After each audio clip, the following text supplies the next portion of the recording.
سهار زمزمه کیږي او ماښام زمزمه کیږي د هر ګلاب په خوله دي د ملګرو غزلونه. او یو مشر احترام او اتفاق به پرې را جوړو. یو مشر احترام او اتفاق به پرې را جوړو. په اوس وخت کې زموږ ټولنه کومې برخې ته ډېر زیاته اړتیا لري چې دا افغاني ادب زموږ قوي شي؟ راغه ته به ګورګرو پسې ټول هلته ورتللو. واه تاسې ښه د ټولنې درک کوونکي یاستئ او ورسره نږدې پاتې شوی یاستئ، ولې نجونې نشي کولی؟ علت یې څه دی؟ واه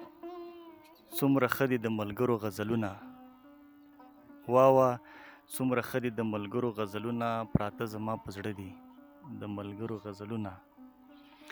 سهار زمزمه کیږي او ماښام زمزمه کیږي د هر ګلاب په خوله دي د ملګرو غزلونه. زه عثماني ځکه ریاضیت کوم لګیا یم، زه عثماني ځکه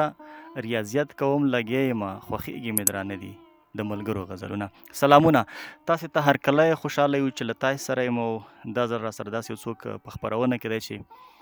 دی نه یوازې شاعر دی بلکې دا یو مدني فعال دی، دا یو استاذ دی په تعلیم و تربیه کې سلګونه شاګردان روزي او د دې ترڅنګ خپل مدني کارونه پر مخ وړي.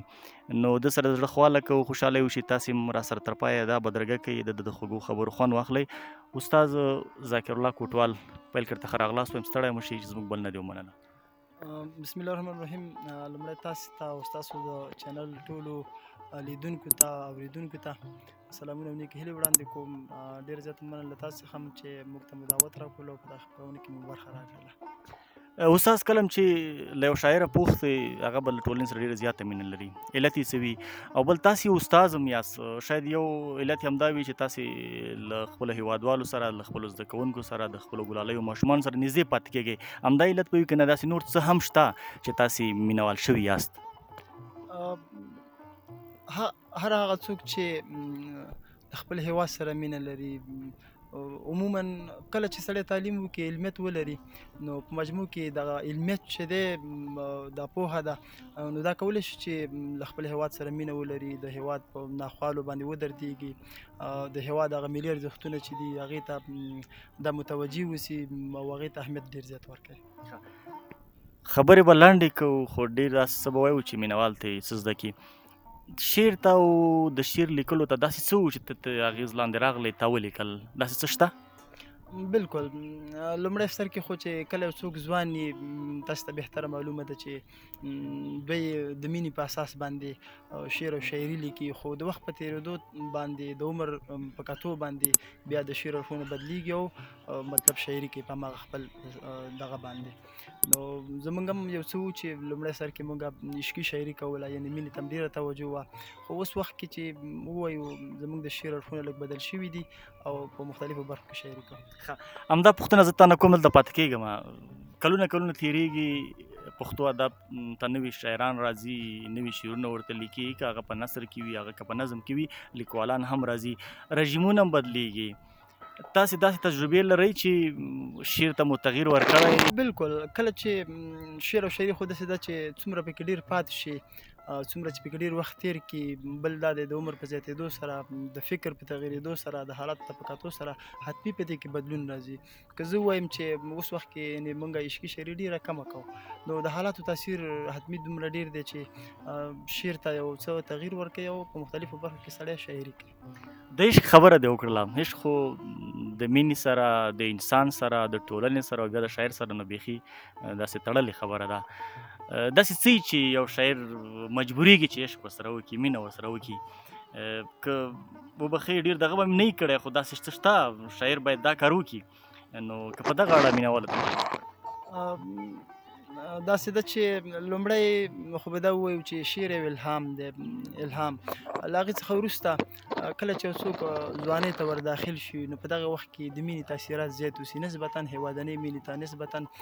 ملي احساس ته، ملي فکر ته. نو کله چې یو څوک شاعر اوسي، نو عموما دا د عشق په برخه کې لومړی شاعري کوي، دندیزه نه شروع کوي او بیا د وخت په تېرېدو باندې خپله تغییر پکې راځي. کوټوال صاحب ضرور به عاشق شوی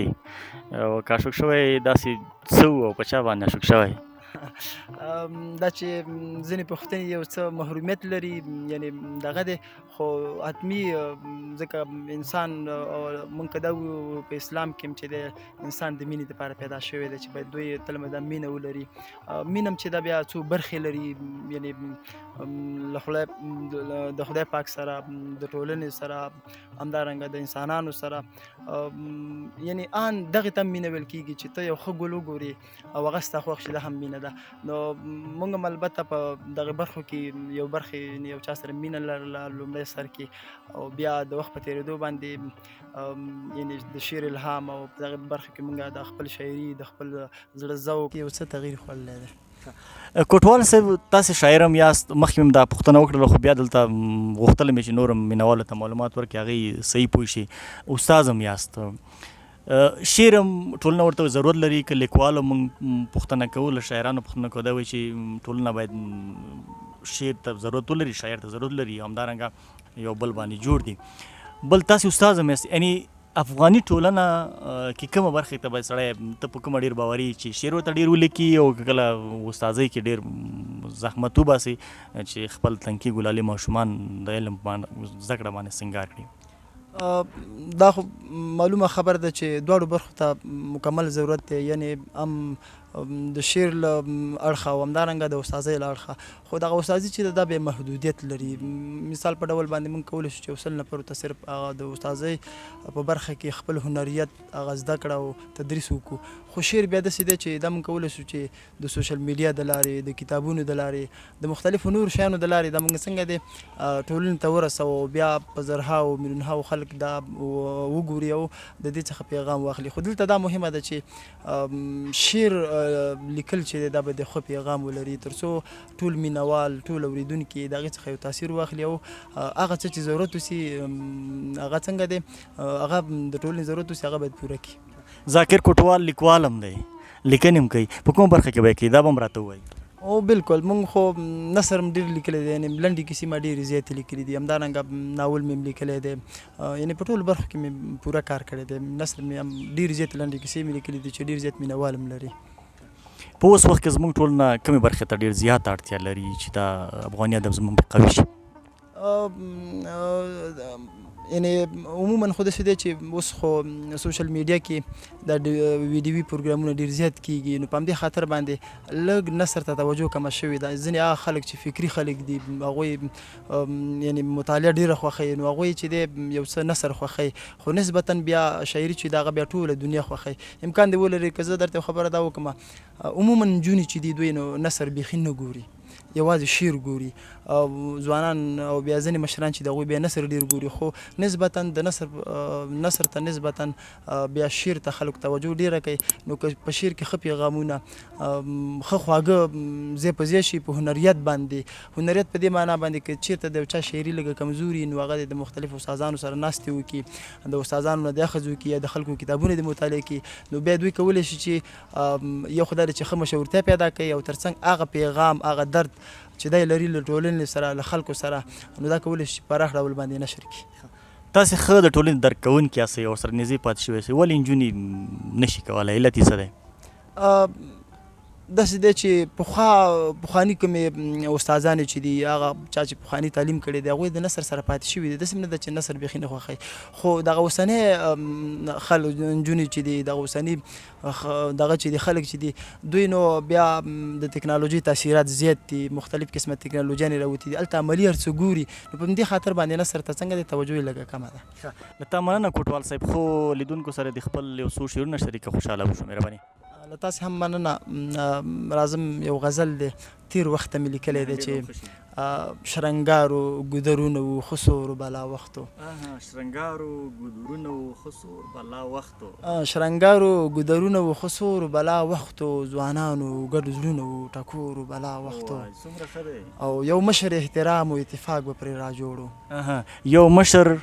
احترام و اتفاق به پرې را جوړو یو مشر احترام و اتفاق به پرې را جوړو ابۍ وه ماښامونه و ډک شکور بلا وختو او راغه ته به ګورګورو پسې ټول هلته ورتللو څنګه راغه ته به ګورګورو پسې ټول هلته ورتللو واه راغه ته به ګورګورو پسې ټول هلته ورتللو دا ټول مو سره یو ځای وو نه تور و بلا وخت و او اوف هغه ماشومتوب چې پټ پټونه مو کولو اوف هغه ماشومتوب چې پټ پټونه مو کولو زما او ستا چې څنګ په څنګ کې کور و بلا وخت و او اوس ما ته ګوډه کېږي اوس د هغه ځواني نشته اوس ما ته ګوډه کېږي اوس د هغه ځواني نشته اوربل چې د په مخ باندې راخور و بلا وخت و او ذاکر کوټواله وخت و حجرې وي او ځوانانو ذاکر کوټواله وخت و حجرې وي او ځوانانو په جټو جنو هم کله سمسور و بلا وخت و کوټوال صاحب په پای کې د مینوالو ته یو پیغام وړاندې کړه، څه پیغام لري مینوالو ته مهرباني؟ دا چې اوس وخت کې حالات ته په کتو باندې چې په افغانستان کې حالات یعنی یو څه ستونزې او دغه موجود دي خو په مجموع کې دا زموږ ځوانان چې د خارج ملکونو تګ راتګ کوي که زه ځوانانو ته ویم چې ما په تیرو نظامونو کې ډېر زیات وخت کار کړی دی او یعنی په هره برخه کې مې کار کړی دی خو زه دلته یم هېڅ قسمه ستونزې او مشکلات نشته دا چې دوی په ډیرو سختو لارو باندې زمونږ ګاونډي هیوادونه چې ډیر بد چلند زمونږ ځوانانو سره کوي زمونږ خلکو سره کوي ان دا چې که موږ ووایو چې 100 نفر روان شي په هغې کې 50 نفر له منځه ځي دا 50 نفر پاتې کېږي نو له دې څخه دا هیله لرو لومړی چې نظام راشي په لومړی سر کې یو څه ستونزې او دغه مشکلات موجود اوسي خو د وخت په تېرېدو باندې هر څه حل کېږي اوس انشاءالله هغه وخت را رسېدلی دی چې موږ په ازادانه ډول باندې کولی شو چې هر څه زموږ زړه غواړي هغه موږ کوو او هغه دولت چې دی د هغوی موږ ته وخت راکوي موږ سره د وخت په وخت دوی اوس ناستې کوي دا چې لومړی کې ستونزې وي او ستونزې نشته له دوی څخه هیله لرو چې همدلته پاتې شي یو بله برخه دا چې زموږ په افغانستان کې غربت ډېر زیات دی ستونزې ډېر زیاتې دي په تجارانو باندې په دوکاندارانو باندې مې غوږ کوو چې ولس ډېر غریب دی تاسو انصاف وکړئ او د دغه ولس غریبتیا او هغه د کار نشوالی دا په نظر کې ونیسئ تر څو هم زموږ ولسونه په تکلیف نه شي او هم د دوی چې کومې ستونزې اوسي هغه حل شي او دوی سره تاسو ډېر انصاف کوټوال صاحب له تا ډېره زیاته مننه او انشاءالله که وخت بیا به در سره ستا په نورو برخو باندې هم چې تاسې کار پکې کوئ افغاني ادب ته خبرې وکړو ډېره مننه چې زموږ باندې ومنه له تاسې هم مننه چې موږ ته مو په دغه خپرونه کې برخه راکړله او موږ مو دلته را دعوت کړو